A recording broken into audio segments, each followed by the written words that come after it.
अस्सलामुअलैकुम दोस्तों, आज की इस वीडियो में हम second year biology chapter number 7 cell cycle के एक बहुत ही इंपॉर्टेंट टॉपिक को डिस्कस करने जा रहे हैं जिसका नाम है मियोसिस। तो आज के इस लेक्चर में हम मियोसिस के डिफरेंट स्टेजेस को बाकायदा डिस्कस करेंगे, इसकी डेफिनेशन को और डायग्राम की मदद से एक एक स्टेज को एप्टीट्यूड पॉइंट ऑफ व्यू से और इंटर पॉइंट ऑफ व्यू से हम इसके कॉन्सेप्ट को भी क्लियर करेंगे। तो इस लेक्चर को शुरू करने से पहले एज यूजुअल आपको बताते चलें कि ये लेक्चर डॉक्टर लियसगढ़ की तरफ से डिलीवर किया जा रहा है और ये हमारे YouTube channel Singh board teaching पर अपलोड किया गया है। अगर आपने अब तक हमारे इस चैनल को सब्सक्राइब नहीं किया तो काइंडली आज ही आप हमारे इस चैनल को सब्सक्राइब करें और साथ ही साथ बेल आइकन को लाजमी क्लिक करें ताकि हमारी अपलोड करदा तमाम वीडियोस की नोटिफिकेशन आपको रिसीव होती रहे। तो आइए हम सबसे पहले पढ़ते हैं मियोसिस। याद रखिएगा मियोसिस जो है, सबसे पहले हम उसकी डेफिनेशन की बात करते हैं। मियोसिस वो सेल डिवीजन है जिसमें एक सेल जो होता है वो 4 सेल में डिवाइड होगा। जैसे कि यहाँ से हमने मियोसिस की शुरुआत की है तो इसके इख्तिताम पर एक सेल जो होगा वो 4 सेल में जाकर जो है वो तकसीम होगा और उसमें क्रोमोसोम की जो तादाद होती है वो पेरेंट सेल के मुकाबले में डॉटर सेल में क्या होती है, हाफ होती है। The number of chromosome becomes half in daughter cell as compare to the parent cell. Parent cell के मुकाबले में क्रोमोसोम की जो तादाद है वो हाफ हो जाती है।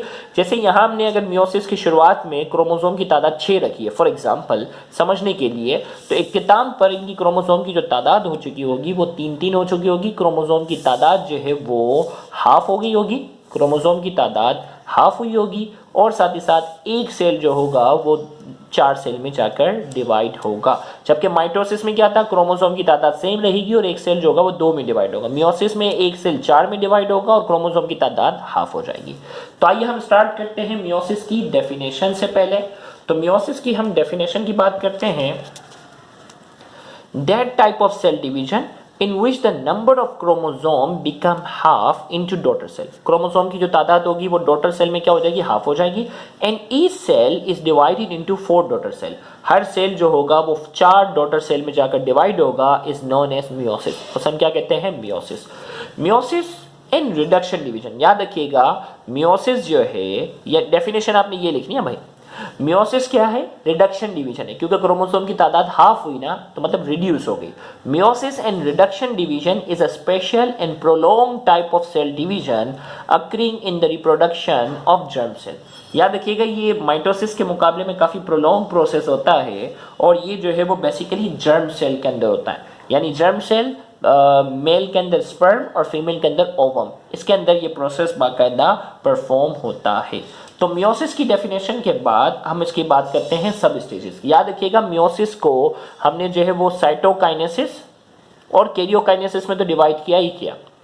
इसके साथ साथ जो है कैरियोकाइनेसिस जो है उसको भी 200 में डिवाइड करते हैं, first meiotic division, second meiotic division.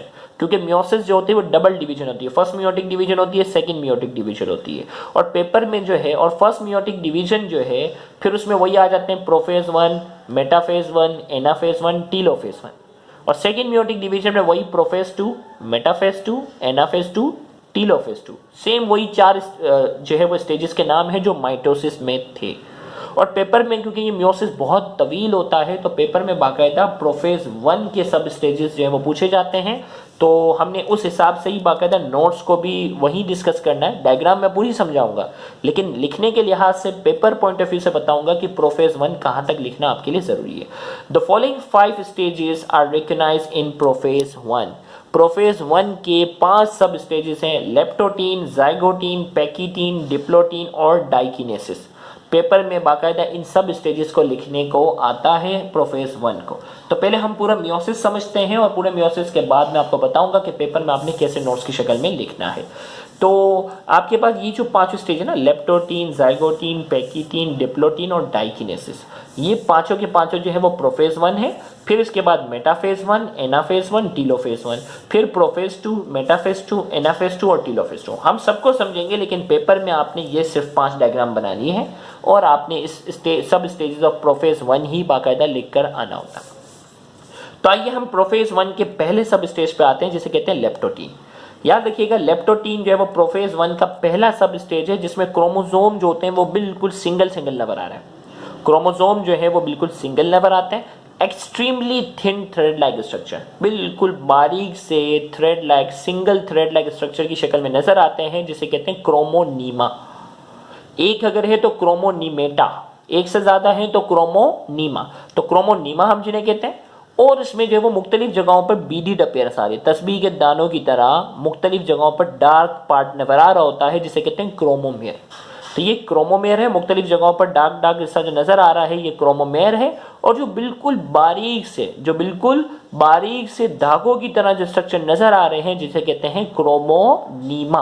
तो क्रोमोनीमा जो है वो लेप्टोटीन, याद रखिएगा चैप्टर 6 में भी हमने डिस्कस किया था, क्रोमोनीमा की जो डेफिनेशन डिस्कस की थी, तो उसमें मैंने आपको कहा था कि प्रोफेज 1 जो है उसका सब स्टेज है लेप्टोटीन। उसमें क्रोमोसोम जो होता है वो बिल्कुल बारीक से धागों की शक्ल में नजर आता है, जिसे कहते हैं क्रोमोनीमा।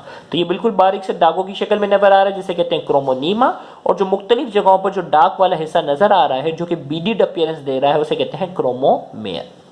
फिर इसके बाद जो अगला सब स्टेज आता है उसे कहते हैं जाइगोटीन। जाइगोटीन में क्या होता है कि ये क्रोमोसोम जो होते हैं ना, जो आपस में होमोलोगस होते हैं, सिमिलर फिजियोलॉजिकली और स्ट्रक्चर जो सिमिलर होते हैं, ये आपस में एक दूसरे के करीब आ जाते हैं और ये बना देते हैं बाइवेलेंट। ये क्रोमोसोम क्या हुए, आपस में एक दूसरे के करीब आ गए, और इनके आपस में करीब जुड़ जाने के प्रोसेस को कहते हैं साइनेप्सिस। क्या कहते हैं, साइनेप्सिस। लिहाजा साइनेप्सिस का जो प्रोसेस होता है वो जाइगोटीन में होता है। और ये क्रोमोसोम जो होते हैं अब दो दो की शक्ल में हो गए ना, क्रोमोसोम पहले 6 थे ना, अब ये देखो 3 हो गए, दो दो करके जुड़ गए, और ये कहलाता है बाइवेलेंट। और इसमें जो है इनकी साइज में क्या होता है, थोड़ी सी शॉर्टेज भी आती है। ये यहाँ बहुत लंबे लंबे थे, साइज इनकी थोड़ी सी शॉर्ट होंगे। फिर इसके बाद पैकीटीन के अंदर क्या होता है, लॉन्गिट्यूडनल स्प्लिटिंग होती है। अब मैं लॉन्गिट्यूडनल स्प्लिटिंग आपको यहाँ से समझाता हूँ। फॉर एग्जाम्पल मैं आपको यहाँ पूरा इसमें आ जाएगा, चलो देखो फॉर एग्जाम्पल मैं आपको पेपर से ये क्रोमोसोम बना के बताता हूँ, ठीक है। For example this is a chromosome, bivalent है ना, दो सिस्टर क्रोमेटिड्स हैं, ये बाइवेलेंट है। अब इनकी स्प्लिटिंग ऐसे नहीं हो रही, क्रॉस सेक्शनली नहीं होती, ये लॉन्गिट्यूडनल होती है। यानी मतलब ये जो है वो ऐसे स्प्लिट हो गया, स्प्लिट का मतलब टूटना। एक मिनट थोड़ा सा हम कैमरा फोकस कर लेते हैं। ओके भाई, तो ये क्या हुआ, ये ऐसे स्प्लिट हुआ, इमेज ब्लर हो गई। ओके भाई, ये स्प्लिट हुआ, और ये भी क्या हो गया, लॉन्गिट्यूडनल स्प्लिट हो गया, लॉन्गिट्यूडनल स्प्लिट हो गया। सेम इसी तरीके से ये भी था ना, बाइवेलेंट था, इसकी भी क्या हो गई, लॉन्गिट्यूडनल स्प्लिटिंग हो गई ना अलोंग द एक्सिस, और इसकी भी क्या हो गई, लॉन्गिट्यूडनल स्प्लिटिंग हो गई। अब देखो क्रोमोसोम कैसा हो गया, अब क्रोमोसोम बन गया टेट्रेट। क्या हो गया, 1 2 3 और 4, ये टेट्रेट बन गया। तो यहाँ हमने कहा कि इसमें जो है वो बाइवेलेंट क्रोमोसोम की लॉन्गिट्यूडनल स्प्लिटिंग होती है, और जिसकी वजह से पैकीटीन जो सब स्टेज है इसमें क्रोमोसोम जो होते हैं वो टेट्रेट हो जाते हैं। अब टेट्रेट के बाद जो हमारे पास स्टेज आती है डिप्लोटीन। डिप्लोटीन में क्या होता है, ये टेट्रेट जो है ना, ये दोनों अलग अलग होना शुरू हो जाते हैं, और अलग अलग जब होना शुरू हो जाते हैं, गौरसेस की देखो मैंने बड़ी सी डायग्राम भी बना के रखी है आप लोगों के लिए। अब देखो, अब ये जो ना टेट्रेट था ना, ये अलग अलग होना शुरू किया, तो ये ऑलमोस्ट अलग होता है, लेकिन जिस जगहों से ये आपस में ये जुड़े हुए होते हैं ना, उसे कहते हैं क्यासमेटा। क्या कहते हैं इसे हम, क्यासमेटा हम उसे कहते हैं। और ये क्यासमेटा पर जाकर ये क्या हुए हुए होते हैं, क्यासमेटा पर जाकर ये बाकायदा सेपरेट हुए होते हैं, क्यासमेटा पर जाकर ये बाकायदा जो है वो जुड़े हुए होते हैं, सॉरी क्यासमेटा पर जाकर जुड़े हुए हैं।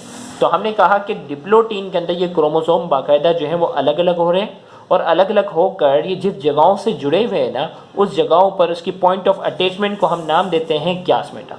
और इस क्यासमेटा वाले पॉइंट पर एक प्रोसेस होता है जिसे कहते हैं क्रॉसिंग ओवर।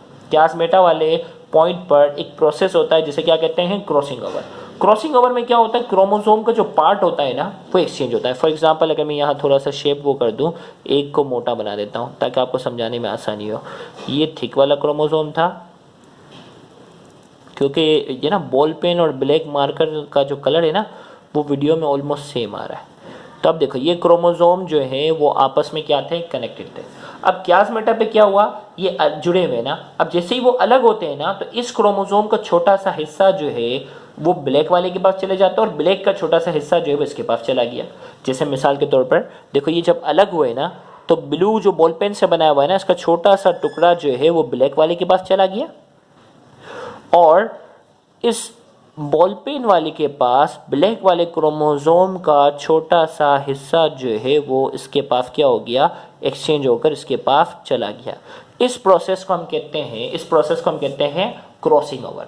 और क्रॉसिंग ओवर में याद रखिएगा क्रोमोसोम का छोटा हिस्सा, क्रोमोसोम का छोटा पार्ट जो होता है वो एक्सचेंज होता है बिटवीन द होमोलोगस क्रोमोसोम। वो क्रोमोसोम जो आपस में होमोलोगस होते हैं उनके दरमियान अगर क्रोमोसोम का कोई छोटा पार्ट एक्सचेंज हो तो वो क्रॉसिंग ओवर कहलाता है। और नॉन होमोलोगस के दरमियान अगर होता है तो वो क्रोमोसोमल एब्रेशन की एक टाइप थी, म्यूटेशन के अंदर हमने डिस्कस किया था, वो ट्रांसलोकेशन कहलाती है। तो ट्रांसलोकेशन और क्रॉसिंग ओवर का डिफरेंस अच्छे से नोट रखना, एप्टीट्यूड में वहीं ट्विस्ट करेंगे आपको। तो ट्रांसलोकेशन की अगर मैं बात कर रहा हूं तो ट्रांसलोकेशन में क्या होता है, ट्रांसलोकेशन में ये है कि क्रोमोसोम का जो छोटा सा हिस्सा है, ट्रांसलोकेशन में क्रोमोसोम नॉन होमोलोगस के दरमियान जो वो क्रोमोसोम का पार्ट एक्सचेंज होता है, और अगर होमोलोगस के दरमियान अगर होता है तो उसे कहते हैं क्रॉसिंग ओवर। और उसी क्रॉसिंग ओवर की वजह से क्या होती है, एवोल्यूशन होती है। इसी क्रॉसिंग ओवर की वजह से क्या होती है, एवोल्यूशन आती है, तब्दीली आ रही होती है। तो ये हमारे पास है। तो यहाँ हमने कहा कि इस डिप्लोटीन वाले स्टेज में क्या आती है, क्रॉसिंग ओवर होती है। और फाइनली इसके बाद जो है वो डाइकिनेसिस का प्रोसेस आता है, यानी प्रोफेज 1 इख्तिताम पर पहुंच रहा है। और प्रोफेज 1 में क्या होता है कि न्यूक्लियर मेम्ब्रेन डिसअपियर होती है, न्यूक्लियस लेस भी डिसअपियर होता है, और अब ये क्रोमोसोम जो है ये बाकायदा आपस में सेपरेट हो चुके हैं, क्रॉसिंग ओवर भी हो चुकी है, और ये अब जो है वो 6 की तादाद में है। तो यहाँ जाकर प्रोफेज 1 जो है वो क्या हो रहा है, मुकम्मल हो रहा है। क्योंकि मियोसिस का लेक्चर ये काफ़ी तवील हो गया है तो इसका दूसरा पार्ट जो होगा उसमें इसके मेटाफेज 1 से मैं आपको सारी चीज़ें बताऊंगा। तो यहाँ जाकर इसकी वीडियो बहुत ज़्यादा तवील होने की वजह से जो है वो यहाँ जाकर मैं इसको प्रोफेज 1 जो है वो मुकम्मल हो रहा है, यहाँ जाकर मैं इसको स्टॉप करता हूँ। इसके दूसरे पार्ट में मैं आपको बताऊंगा कि ये जो है वो पेपर में कैसे आपने लिखना है, तो उसको भी मत भूलिएगा, उसको देखना मत भूलिएगा। और वीडियो को लाइक ज़रूर करें, कमेंट में अपना फीडबैक ज़रूर दें अगर आपको हमारी वीडियो पसंद आई है। Thank you very much. अल्लाह हाफ़िज़।